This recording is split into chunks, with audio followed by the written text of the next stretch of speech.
Je, unajua kwa nini Waislamu wanafunga siku 9 za mwanzo wa mwezi wa Dhulhijja?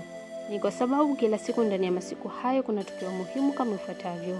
Siku ya kwanza mwezi Dhulhijja ni siku ambayo Allah sallallahu alaihi wasallam alimsamehe ndani yake baba yetu Adamu alayhi salam pale alipokula katika mti aliokatazwa kula matunda yake. Siku ya pili ya mwezi Dhulhijja, hiyo ni siku ambayo alijibu Mwenyezi Mungu ndani yake dua ya Nabii Yunus alayhi salam alipokuwa yumo ndani ya tumbo la chewa. Siku ya tatu ya mwezi Dhulhijja ni siku ambayo alijibu Mwenyezi Mungu ndani ya siku hiyo dua ya Nabii Zakaria na akamrudhuku yeye mtoto aliyekuwa akitamani ampate. Note: kwa maana hiyo, kwa kutokana na aliyomo ndani ya siku ya kwanza mpaka ya tatu, na tukasoma kwamba ndani ya masiku matatu ya mwanzo hatuna budi kukithirisha kuomba dua tukiwa tumefunga, maana ni masiku ya kusamehewa.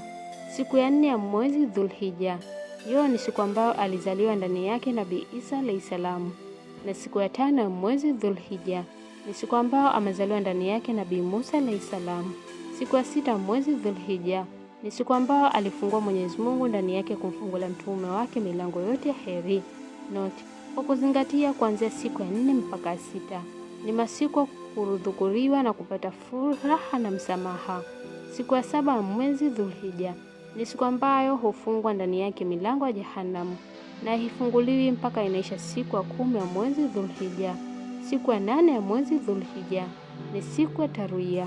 Siku ya 9 ya mwezi Dhulhijja ni siku ya Arafa. Kwenye kufunga siku hiyo ya Arafa, saumu yake inakuwa ni kafara la kufutiwa madhambi ya mwaka uliopita na mwaka ujao kwa idhini ya Mwenyezi Mungu.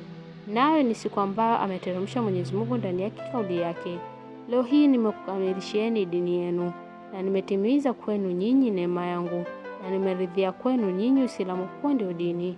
Siku ya 10 ya mwezi Dhulhijja, hiyo ndio siku ya Idi na siku ya kuchinja na siku ya kuvuna thawabu, na kila atakayejikurubisha kwa Allah ukweli wa kujikurubisha kwake, basi itakuwa ni kafara kwake kwa kufutiwa kila dhambi, na itakuwa ni siku ya kwanza kwako ukiwa msafi huna dhambi baada ya kukamilika masiku 10 biidhnillah.